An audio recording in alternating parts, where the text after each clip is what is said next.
Zaman ini zaman yang kita tutup mata, tutup telinga, banyak zikir, banyak baca Quran, tutup informasi WhatsApp, tutup informasi Facebook, wis tutup kabeh, wis tutup mata sudah.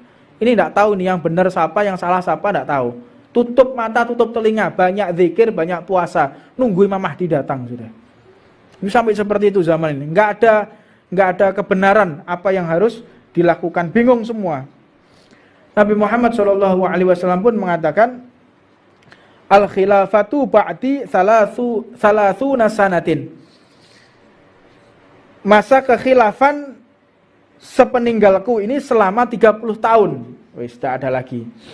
Masa itu adalah masa 4 khalifah. Setelah itu carut marut tidak karu-karuan. Maka yang dilengkapi dengan hari-hari kekhilafahan Sayyidina Hasan bin Ali radhiyallahu taala anhu, masa itu sekitar 6 bulan. Jadi 30 tahun itu dengan termasuk masa khalifahnya Sayyidina Hasan bin Ali bin Abi Thalib yang beliau wafat dalam keadaan diracun, dan dilanjutkan lagi oleh Sayyidina Ali bin Abi Thalib, Sayyidina Husain bin Ali bin Abi Thalib itu dibunuh oleh Yazid bin Muawiyah. Yazid bin Muawiyah itu yang pernah perang kepada Sayyidina Ali di peperangan Siffin ya. Itu sampai terjadi pembunuhan, umat Islam saling bunuh-membunuh di peperangan Siffin karena fitnah, karena satu adu domba. Maka dikatakan mulai zaman setelah Nabi wafat itu sudah terjadi satu pergolakan, yaitu satu pembaiatan yang menjadi dilema di antara umat Islam. Bingung, siapa yang akan menggantikan Rasulullah, kaum Ansor atau Muhajirin? Itu sudah sepeninggalnya Rasulullah. Sopo sing mengganteni presidennya? Jadi umat dari presiden itu gak zaman saiki tok, Pak. Mulai zamannya Nabi sampai sekarang. Jadi kalau orang ribut, oh presiden itu yang bener, sampai jangan jadi orang antik ya, jangan jadi orang kuno ya. Jadi ributnya masalah presiden, pilkada itu udah mulai zamannya Sayyidina Abu Bakar As-Siddiq. Ini kaum Ansor atau kaum Muhajirin yang bisa menggantikan Rasulullah. Ribut. Maka akhirnya mereka saling melemparkan, yang paling afdol adalah Sayyidina Umar. Sayyidina Umar adalah orang yang paling kuat, kata Sayyidina Umar, Sayyidina Abu Bakar saja. Tapi bedanya zaman dahulu, mereka saling menyerahkan kepimpinan. Ya. Engkau aja, gak iso aku engkau aja, enggak engkau aja. Saling melemparkan. Sekarang enggak, saling berebut. Bedanya seperti itu. Tapi sama-sama aja ributnya ya. Ribut sampai terjadi satu keributan setelah dimakamkan Nabi Muhammad SAW. Itu banyak cerita bagaimana Sayyidina Ali juga tidak hadir di dalam rapat penentuan karena Sayyidina Ali dalam keadaan lumpuh, tidak bisa menghadiri rapat karena kakinya lumpuh, syok melihat wafatnya Nabi Muhammad SAW. Ketika itu Nabi Muhammad ini benar-benar menjanjikan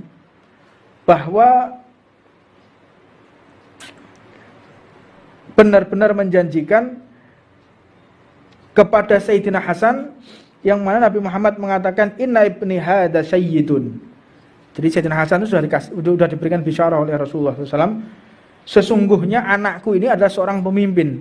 Jadi memegang Sayyidina Hasan dan Sayyidina Husain.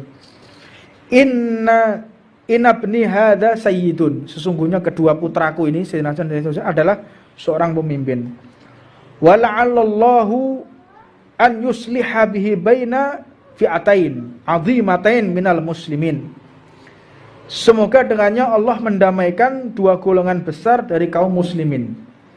Jadi akan terjadi satu perpecahan yang luar biasa. Rasulullah sudah mengerti akan terjadi perpecahan yang luar biasa setelah wafatnya Rasulullah. Yang mendamaikan benar Sayyidina Hasan yang mendamaikan yang pertama, tapi jadi satu kelompok mereka tidak puas, akhirnya diracun Sayyidina Hasan, dan akhirnya kelompok ini pun mendukung Sayyidina Husain. Dan akhirnya ada yang namanya Yazid bin Muawiyah itu tidak terima dengan pembaiatan Sayyidina Husain, maka beliau Sayyidina Husain ini diminta untuk keluar dari Mekah, diundang menuju ke Karbala.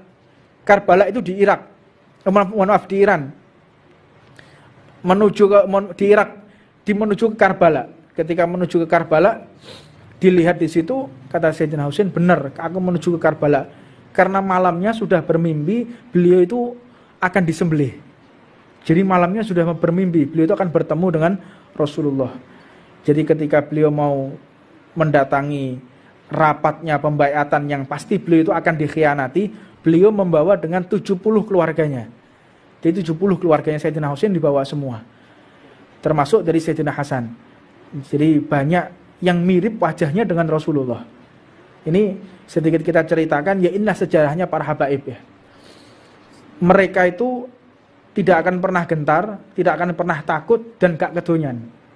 Karena ceritane mereka yang benar-benar memiliki darah dagingnya Nabi Muhammad, kedonyan, ya senang mbek donya, terus gila jabatan, terus takut atas apapun, itu tidak ada. Jadi lono habaib wedinan, kedonyan, diragukan darahnya itu. Itu darahnya Rasulullah apa enggak itu yang ngalir dalam tubuhnya. Jadi kalau kita lihat, oh ini Habib ini, berarti harus diikuti. Oh enggak bisa. Oh ini Habib, pasti duriah Nabi, harus kita menjadi pedoman. Oh enggak bisa. Lihat dulu akhlaknya, sesuai atau tidak dengan Rasulullah. Sesuai atau tidak ini dengan tingkah laku dan adabnya Nabi Muhammad. Enggak bisa semua habaib, terus mentang-mentang dia duriah, terus bisa diikuti, tidak. Jadi makanya ana habaib sing joget-joget, yo cowo eloki, wong iki rodokno gendenge. Ya, iki gak waras iki, yo cowo eloki. Lu ini Habib tapi yo ngerti memang. Terus ana Habib sing ngerokok, ya. Oh iki Habib iki yo rokokan, berarti awake kudu rokokan. Yo cowo tiru wong ku yo manusa padha wae. Ikutilah mereka yang sesuai dengan kakeknya. Kalau ada habaib yang tidak sesuai dengan kakeknya, jangan diikuti.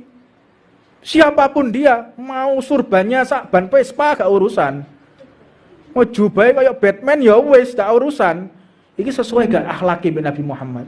Gimana adabnya dia di atas majelis? Benar, khusuknya dia, tawaduknya, rendah hatinya. Ini sesuai dengan Nabi Muhammad. Kita ikuti. Jadi kalau ada habaib mencaci maki sahabat Nabi, ya dia wajib kita musuhi. Enggak peduli siapapun dia. Jadi kalau ada habaib yang suka joget-joget, ya jauh eloi. Karena itu bukan daripada golongan Rasulullah SAW. Rokokan, melok rokokan. Aku kira rokokan tiru be Habib iki. Mereka sih iso selamat sampean melok jelungup sampean. Hati-hati jok melok-melok ya. Melok sing api-api, jangan ikuti yang buruk. Mudah-mudahan kita bisa mengikuti seluruh duriah Nabi Muhammad, seluruh para kiai yang mereka selaras dengan Nabi Muhammad sallallahu alaihi wasallam. Rabbana atina fid dunya hasanah wa fil akhirati hasanah wa qina adzabannar. Wa ala man wasaiti habu marab salbin wa ala man Ahmad Jamal bin Tawab bin Bakar Bagil wa ila hadratin Nabi Muhammadin sallallahu alaihi wasallam siril Fatihah. Semua negara, hampir semua negara, hampir 90% negara tidak percaya pada pemimpinnya. Ya. Orang ini akan terjadi tidak percaya sama pemimpinnya. Paling dibujui sampai Pak Wali Kota. Paling Pak Gubernur dibujui. Paling Pak Presiden yang golek duit. Nah, ini terjadi ini. Ini bukan hanya di Indonesia. Semuanya, hampir seluruh pelosok dunia. Ini yang bertahan cuman Turki, Erdogan ya, sama di Chechnya. Ibrahim. Jadi siapa namanya presiden Chechnya itu? Kadyrov. Ini yang dipercaya sama masyarakatnya ya. Indonesia, yus kok ngene iki modele kaya awak-awak ngene ya. Gak awake dhewe gak ngerti, gak roh parake, gak ngulur, gak ngetan ya. Gak ngalor, gak ngidul ya. Bingung ya. Kita memimpin diri sendiri aja gak bisa, tapi suka mengkritik orang. Ini terjadi ini. Jadi orang di negara kita ini satu permasalahan, pinter ngeritik, pinter mencaci orang tapi nggak punya solusi. Mimpin negara kok ngene, mimpin kota kok ngene, terus sing bener piye? Ya mbah, ya kan gitu. Ini zaman orang yang pinter ngeritik tapi dia nggak punya solusi. Ini presiden ini misalnya Pak Jokowi ini harusnya begini, terus harusnya Pak Jokowi gimana? Ya mbah, lah ini penyakit ini. Bisa mengkritik tetapi tidak bisa memberikan solusi. Ini mengenai zaman bingung. Ini zaman bingung. Orang yang sudah tidak percaya kepada pemimpinnya dan tidak percaya kepada dirinya sendiri.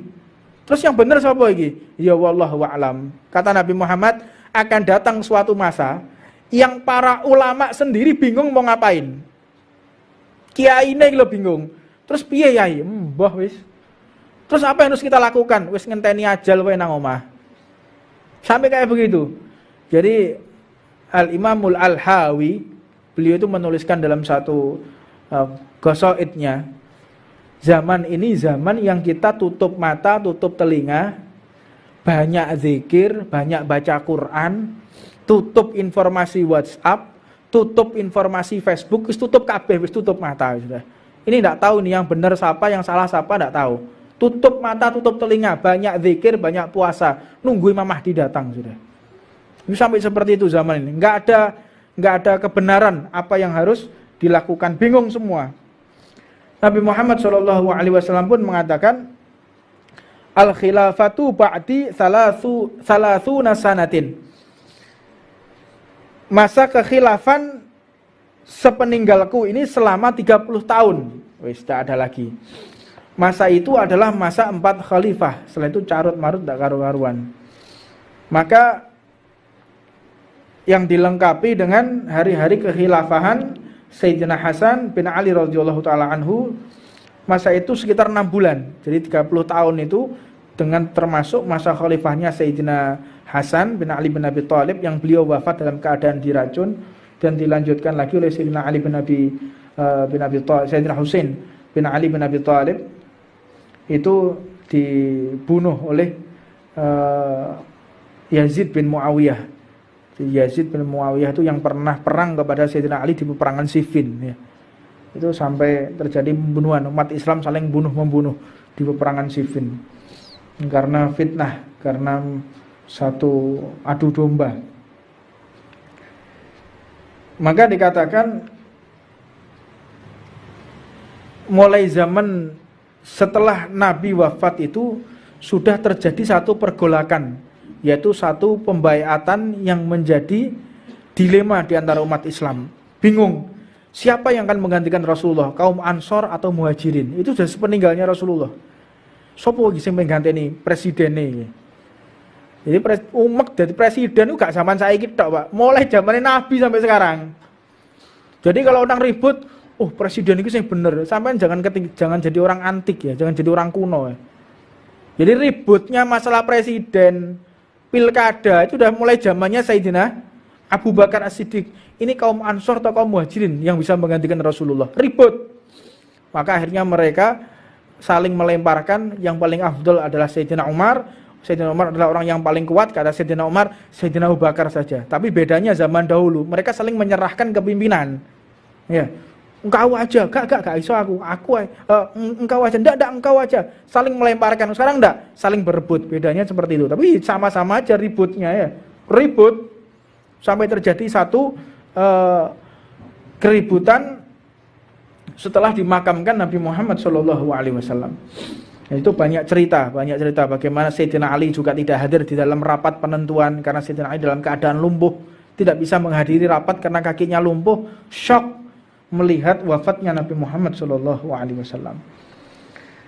Ketika itu Nabi Muhammad ini benar-benar menjanjikan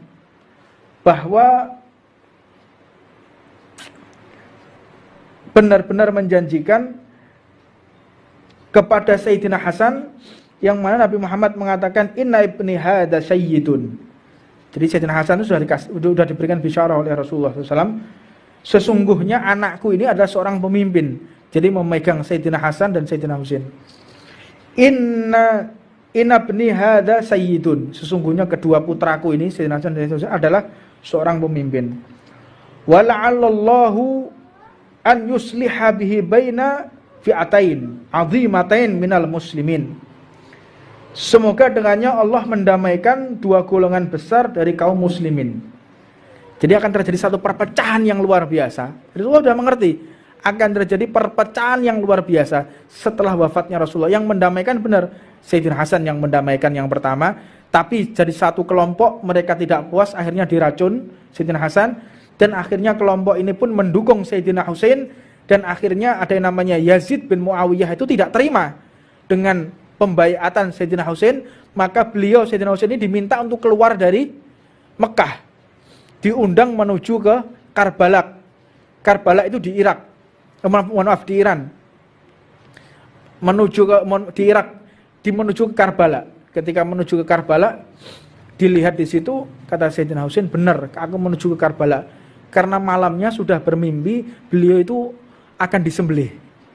Jadi malamnya sudah bermimpi, beliau itu akan bertemu dengan Rasulullah. Jadi ketika beliau mau mendatangi rapatnya pembaiatan yang pasti beliau itu akan dikhianati, beliau membawa dengan 70 keluarganya. Jadi 70 keluarganya Sayyidina Husain dibawa semua. Termasuk dari Sayyidina Hasan. Jadi banyak yang mirip wajahnya dengan Rasulullah. Ini sedikit kita ceritakan, ya inilah sejarahnya para habaib ya. Mereka itu tidak akan pernah gentar, tidak akan pernah takut dan gak kedonyan. Karena ceritane mereka yang benar-benar memiliki darah dagingnya Nabi Muhammad, kedonyan, ya seneng mbek donya, terus gila jabatan, terus takut atas apapun, itu tidak ada. Jadi lono habaib wedinan, kedonyan, diragukan darahnya itu. Itu darahnya Rasulullah apa enggak itu yang ngalir dalam tubuhnya. Jadi kalau kita lihat, oh ini Habib ini, berarti harus diikuti. Oh enggak bisa. Oh ini Habib, pasti duriah Nabi, harus kita menjadi pedoman. Oh enggak bisa. Lihat dulu akhlaknya, sesuai atau tidak dengan Rasulullah. Sesuai atau tidak ini dengan tingkah laku dan adabnya Nabi Muhammad. Enggak bisa semua habaib, terus mentang-mentang dia duriah, terus bisa diikuti, tidak. Jadi makanya ana habaib sing joget-joget, yo cowo eloki, wong iki rodokno gendenge. Ya, iki gak waras iki, yo cowo eloki. Lu ini Habib tapi yo ngerti memang. Terus ana Habib sing ngerokok, ya. Oh iki Habib iki yo rokokan, berarti awake kudu rokokan. Yo cowo tiru wong ku yo manusa padha wae. Ikutilah mereka yang sesuai dengan kakeknya.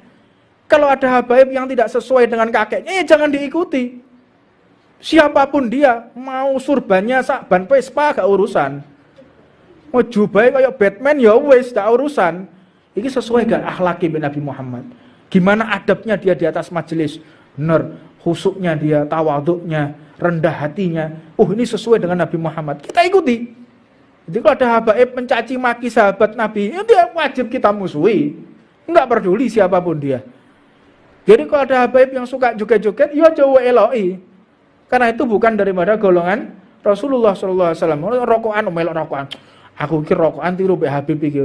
Mereka sih iso selamat sampean melok-melok jelungup sampean.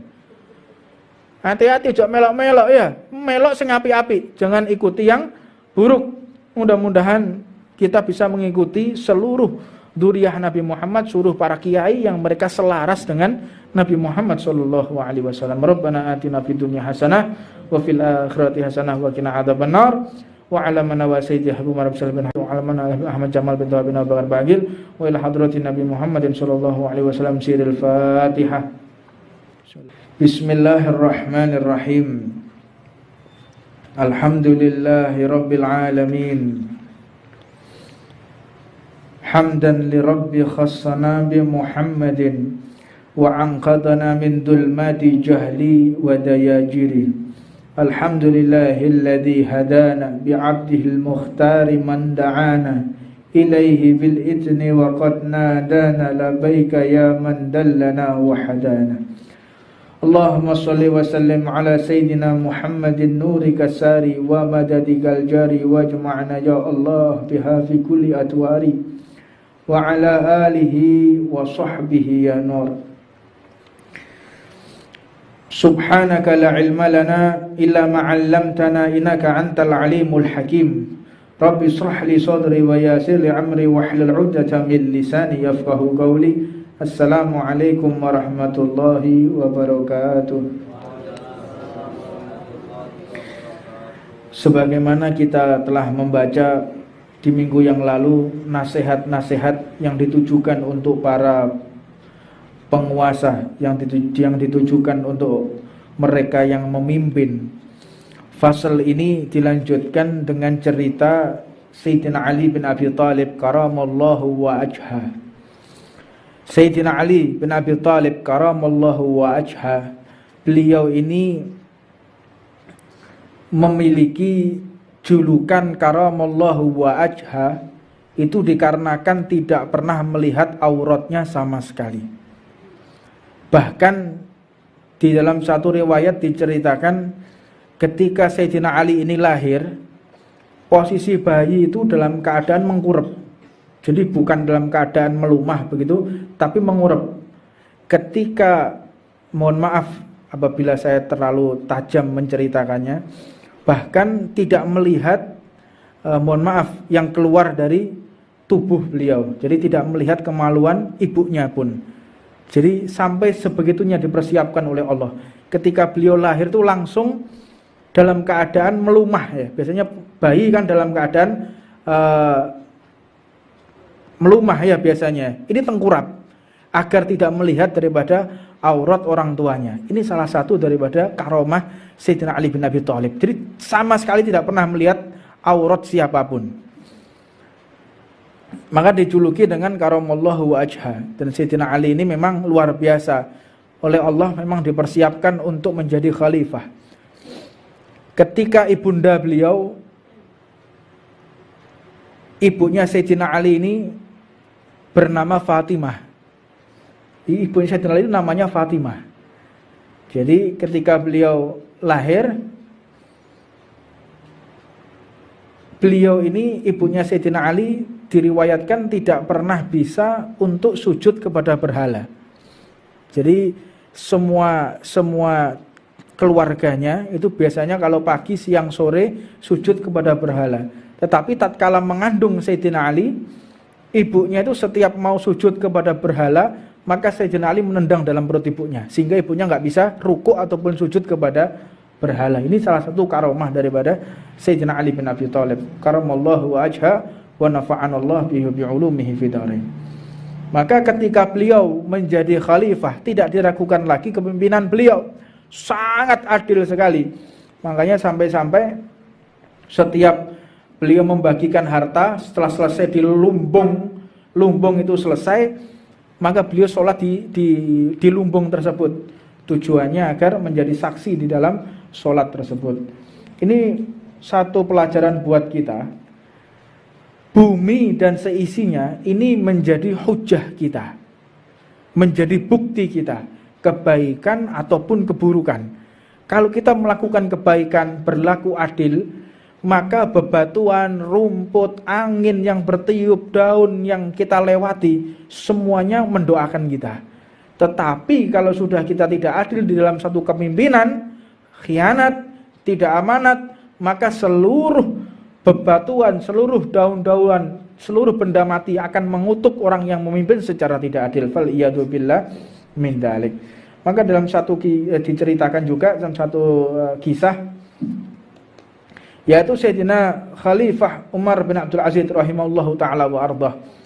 Diceritakan Sayyidina Umar bin Abdul Aziz ini menjabat sebagai khalifah dan senantiasa ada tangisan di dalam rumahnya. Senantiasa menangis. Apa sebab? Karena sudah tidak bisa lagi menafkahkan batiniyah maupun zahiriyah seperti sebelum beliau menjadi khalifah. Jadi biasanya bisa memberikan belanja kepada istrinya setiap hari, sekarang nggak bisa, 2 hari sekali, 3 hari sekali. Jadi makan di rumah itu cuma sehari sekali. Itu kehidupan khalifah Sayyidina Umar bin Abdul Aziz. Bahkan dalam satu riwayat beliau ini mengatakan, aku telah disibukkan dengan kewajibanku akan kepentingan kaum muslimin dari kalian semua. Bahkan satu riwayat dikatakan di dalam masa kepimpinan beliau itu mandi junub cuma 2 kali. Selama bertahun-tahun itu sempat mengumpuli istrinya cuma 2 kali, Pak. Kita bisa bayangkan. Lek saiki lak gak duwe bojo siji, mari jabat bojone loro. Iya. Iya. Jadi kalau biasanya makannya sederhana, begitu jadi pejabat, bendino makannya istimewa, ya. Beda dengan khalifah-khalifah terdahulu. Mereka itu senantiasa memberikan segala waktunya, hartanya, seluruh tenaganya untuk umat. Ini yang membedakan. Makanya dinasehatkan kepada mereka yang memimpin, hati-hatilah engkau, jangan sampai engkau keluar daripada rambu-rambu yang telah ditetapkan oleh baginda Nabi Muhammad SAW. Bahkan dalam satu kesempatan beliau ini pada musim dingin pada musim dingin, pembantunya ini mempersiapkan air panas. Ditanya oleh beliau, dari mana air panas ini? Aku mau mandi air dingin saja. Kata pembantunya, khadimnya beliau, yang khidmah kepada beliau, wahai khalifah, kalau seandainya engkau memaksakan diri menggunakan air yang dimandi, menggunakan air yang dingin, maka tidak ada lagi khalifah yang memimpin umat Islam, maka akan bercerai-berai umat Islam. Kata Sayyidina Umar bin Abdul Aziz, ya sudah, saya turuti. Ketika selesai mandi, tanya, ini kayu bakar dari mana? Kayu bakar ini dari persediaan yang ada di lumbung. Beliau marah besar dan langsung mengganti daripada kayu bakar tadi. Ini amanatnya luar biasa. Dan juga dalam satu riwayat dikatakan, beliau ini senantiasa di rumahnya itu tidak ada lampu yang menyala. Jadi ketika beliau menjabat, itu sudah tidak ada lampu yang menyala. Jadi biasanya kan ada teplok. Zaman dahulu kan pakai minyak, nggak pakai listrik ya, pakai minyak. Ketika beliau jadi khalifah, rumah itu sudah jarang lagi ada api yang menyala. Subhanallah. Jadi ekonominya kritis. Jadi semakin menjabat, jabatannya tinggi, ekonominya semakin kritis. Nah inilah khalifah pada zaman dahulu, pemimpin zaman dahulu. Karena Nabi Muhammad SAW, Nabi Muhammad pernah mengatakan, nanti akan ada zaman yang mereka menjabat, semakin tinggi jabatannya, semakin enteng pekerjaannya. Tambah dhuwur jabatannya, tambah enteng pekerjaannya. Tambah pendek, tambah rendah jabatannya, semakin berat. Ini kebalik. Ya Rasulullah, mana mungkin? Ya akan terjadi itu. Makanya kalau kita melihat mulai jabatan yang tinggi, kita melihat ada amanat dari presiden, ya, amanat dari presiden harus dikerjakan. Jadi presiden merintahkan kepada menterinya, menteri memerintahkan kepada wilayah setempat, misalnya memerintahkan kepada gubernur, gubernur memerintahkan kepada siapa? Camatnya, memerintahkan kepada wali kota atau bupatinya, wali kota bupati memerintahkan kepada camatnya, camat memerintahkan kepada kepala desanya, kepala desa memerintahkan kepada staf-stafnya, staf-stafnya memerintahkan kepada RW dan RT-nya. Jadi perintah itu semakin ke bawah semakin berat. Ini akan terjadi. Lah buktinya sudah terjadi sekarang. Ya, ini akhir zaman, alamatus sa'ah ini. Ini hari kiamat secara tidak sadar kita. Semakin ke bawah semakin berat. Jadi misal kalau di dalam militer, dari Panglima TNI memerintahkan kepada Panglima Kodamnya. Panglima Kodam memerintahkan kepada Danremnya, Komandan Koremnya. Komandan Korem memerintahkan kepada Komandan Kodimnya. Komandan Kodim memerintahkan kepada Koramilnya. Koramil memerintahkan kepada stafnya, turun terus. Jadi akhirnya yang paling bawah babinsanya tolah-toleh ya. Opo karepe? Perintahnya Panglima TNI tapi tolah-toleh mereka. Ini yang terjadi ini. Semakin ke bawah jabatan semakin berat. Kalau dulu tidak, semakin tinggi semakin berat, semakin tanggung jawab, semakin tidak bisa tidur, semakin susah, semakin bingung. Sekarang enggak, semakin tinggi jabatannya tinggal nyuruh aja, perintah-perintahkan gitu ya. Nah ini yang disabdakan oleh Nabi Muhammad SAW. Benar apa yang disabdakan oleh Rasulullah SAW. Birokrasi ini akan terjadi seperti itu. Nah, ini alamatus sa'ah, detik-detik daripada hari kiamat. Di kehidupan para khalifah, para pemimpin zaman dahulu, mereka itu orang-orang yang bijaksana radhiyallahu taala anhum. Yang seperti terkenal dan tersebar serta sangat panjang sekali untuk diceritakan para khalifah zaman dahulu. Menceritakannya saja sulit, apalagi mau mengerjakan. Nyeritakno iki lho angel. Apalagi untuk mencontoh orangnya. Kita cuma melihat, delok lho bingung ya. Meneh nglakoni. Kita jadi penonton aja susah, apalagi yang menjadi pemain. Dan mereka itu orang-orang hebat. Makanya tidak sembarangan orang yang bisa memimpin. Makanya dikatakan benar orang-orang yang menjabat sebagai khalifah, Sayyidina Abu Bakar As-Siddiq, Sayyidina Umar Al-Faruq, Utsman Asy-Syahid, dan Ali Al-Murtada. Mereka ini adalah orang-orang khususnya Allah Subhanahu wa taala yang sudah dibisarahkan, mubasir fil jannah, orang yang pasti masuk ke dalam surganya Allah Subhanahu wa taala. Maka yang disabdakan oleh Nabi Muhammad sallallahu alaihi wasallam, "Inna hadzal amru bada'an nubuwatan wa rahmatan, thumma yakunu khilafatan wa rahmatan, thumma yakunu mulkan 'adhudan." Jadi Nabi Muhammad mengatakan, sesungguhnya agama ini dimulai dengan khalifah. Setelah aku meninggal akan dipimpin oleh khalifah. Maka khalifah ini adalah pengganti nabi. Khalifah ini pengganti nabi, yang mana nabi itu memiliki rahmat dan kasih sayang kepada umatnya. Setelah itu dilanjutkan dengan kerajaan, dan setelah itu dilanjutkan lagi dengan adudon. Adudon ini apa ya? Lalim. Tahu lalim? Tahu lalim apa enggak? Ya, buka kamus nanti. Adudon, lalim, seperti lalim. Enggak buka kamus ya, apa itu lalim? Jadi Rasulullah SAW mengatakan raja-raja yang sudah tidak memenuhi syarat ya, lalim. Jadi la yu'la, jadi la yahya wa la yamut ya, gak mati gak urip, tolah-toleh ngowah-ngowah tok ya. Ini kejadian nih. Ya, rajane tolah-toleh, pemimpinnya tolah-toleh tok, ngowah-ngowah ya. Ini kan terjadi nih. Lihat, semua negara, hampir semua negara, hampir 90% negara tidak percaya pada pemimpinnya. Ya. Orang ini akan terjadi tidak percaya sama pemimpinnya. Paling dibujui sampai Pak Wali Kota. Paling Pak Gubernur dibujui. Paling Pak Presiden yang golek duit. Nah, ini terjadi ini. Ini bukan hanya di Indonesia. Semuanya, hampir seluruh pelosok dunia. Ini yang bertahan cuman Turki, Erdogan ya, sama di Chechnya, Ibrahim. Jadi siapa namanya presiden Chechnya itu? Kadyrov. Ini yang dipercaya sama masyarakatnya ya.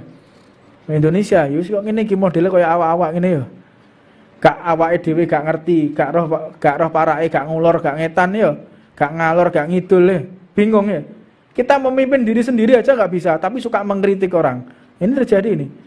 Jadi orang di negara kita ini satu permasalahan, pinter ngeritik, pinter mencaci orang, tapi nggak punya solusi. Mimpin negara kok ngene, mimpin kota kok ngene, terus sing bener piye? Ya mbah, ya kan gitu. Ini zaman orang yang pinter ngeritik, tapi dia nggak punya solusi. Ini presiden ini misalnya Pak Jokowi ini harusnya begini. Terus harusnya Pak Jokowi gimana? Ya mbah, lah ini penyakit ini. Bisa mengkritik tetapi tidak bisa memberikan solusi. Ini mengenai zaman bingung. Ini zaman bingung. Orang yang sudah tidak percaya kepada pemimpinnya dan tidak percaya kepada dirinya sendiri. Terus yang benar siapa lagi? Ya wallahu a'lam. Kata Nabi Muhammad, akan datang suatu masa yang para ulama sendiri bingung mau ngapain. Kiai ini lo bingung. Terus piye yai? Mbah wis. Terus apa yang harus kita lakukan? Wis ngenteni ajal wae nang omah. Sampai kayak begitu. Jadi Al-Imamul Al-Hawi, beliau itu menuliskan dalam satu ghasaidnya, zaman ini zaman yang kita tutup mata, tutup telinga, banyak zikir, banyak baca Quran, tutup informasi WhatsApp, tutup informasi Facebook, wis tutup kabeh, wis tutup mata sudah. Ini enggak tahu nih yang benar siapa, yang salah siapa enggak tahu. Tutup mata, tutup telinga, banyak zikir, banyak puasa, nunggu Imam Mahdi datang sudah. Ini sampai seperti itu zaman ini. Enggak ada kebenaran apa yang harus dilakukan, bingung semua. Nabi Muhammad SAW pun mengatakan, al-khilafatu ba'di salasuna sanatin. Masa kekhilafan sepeninggalku ini selama 30 tahun. Wis tidak ada lagi. Masa itu adalah masa 4 khalifah. Setelah itu carut marut tak karu-karuan. Maka yang dilengkapi dengan hari-hari kekhilafahan Sayyidina Hasan bin Ali radhiyallahu taala anhu, masa itu sekitar 6 bulan. Jadi 30 tahun itu dengan termasuk masa khalifahnya Sayyidina Hasan bin Ali bin Abi Thalib yang beliau wafat dalam keadaan diracun dan dilanjutkan lagi oleh Sayyidina Ali bin Abi Thalib, Sayyidina Husain bin Ali bin Abi Thalib itu dibunuh oleh Yazid bin Muawiyah. Yazid bin Muawiyah itu yang pernah perang kepada Sayyidina Ali di peperangan Siffin ya. Itu sampai terjadi pembunuhan, umat Islam saling bunuh-membunuh di peperangan Siffin karena fitnah, karena satu adu domba. Maka dikatakan mulai zaman setelah Nabi wafat itu sudah terjadi satu pergolakan, yaitu satu pembaiatan yang menjadi dilema di antara umat Islam. Bingung siapa yang akan menggantikan Rasulullah, kaum Ansor atau Muhajirin. Itu sudah sepeninggalnya Rasulullah. Sopo lagi sing mengganteni presiden ini. Jadi umek dari presiden itu gak zaman saya kita, Pak. Mulai zamannya Nabi sampai sekarang. Jadi kalau orang ribut, oh presiden itu yang bener. Sampai jangan jadi orang antik ya, jangan jadi orang kuno ya. Jadi ributnya masalah presiden, pilkada itu udah mulai zamannya Sayyidina Abu Bakar As-Siddiq. Ini kaum Ansor atau kaum Muhajirin yang bisa menggantikan Rasulullah. Ribut. Maka akhirnya mereka saling melemparkan, yang paling afdol adalah Sayyidina Umar. Sayyidina Umar adalah orang yang paling kuat, kata Sayyidina Umar, Sayyidina Abu Bakar saja. Tapi bedanya zaman dahulu, mereka saling menyerahkan kepimpinan. Ya. Engkau aja, gak iso aku engkau aja, enggak engkau aja. Saling melemparkan. Sekarang enggak, saling berebut. Bedanya seperti itu. Tapi sama-sama aja ributnya ya. Ribut sampai terjadi satu keributan setelah dimakamkan Nabi Muhammad SAW. Itu banyak cerita bagaimana Sayyidina Ali juga tidak hadir di dalam rapat penentuan karena Sayyidina Ali dalam keadaan lumpuh, tidak bisa menghadiri rapat karena kakinya lumpuh, syok melihat wafatnya Nabi Muhammad SAW. Ketika itu Nabi Muhammad ini benar-benar menjanjikan bahwa